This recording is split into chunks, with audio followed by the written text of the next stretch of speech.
12 মিনিটে লিড, 32 মিনিটে 10 জনের দল, তবু রিয়ালের 4-4 শতভাগ জয় নিয়ে টেবিলের বংডালে লস ব্ল্যাঙ্কোস। স্প্যানিশ লা লিগায় অ্যাওয়ে ম্যাচে রিয়াল সোসিয়েদাদকে 2-1 গোলে হারিয়েছে রিয়াল মাদ্রিদ।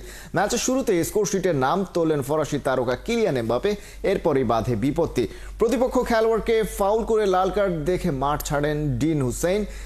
10 জনের দল নিয়েও অবশ্য আক্রমণ জারি রাখে রিয়াল মাদ্রিদ। প্রথমার্ধে শেষ মুহূর্তে এমবাপে করেন আর্দা গুলার, লিড ডাবল করেন আর্দা গুলার। বিরতি থেকে ফিরেই চাপ বাড়ায় সোসিয়েদাদ। পেনাল্টি থেকে গোল করে দলকে ম্যাচে ফেরান আশা বাঁচিয়ে রাখেন মিকেল। ম্যাচের শেষের দুদলই আক্রমণের ধার বাড়ায়, তবে কেউই আর স্কোর করতে পারেনি। শঙ্কা কাটিয়ে পুরো পয়েন্ট নিয়েই মাঠ ছাড়ে শাভি আলোনসোর দল।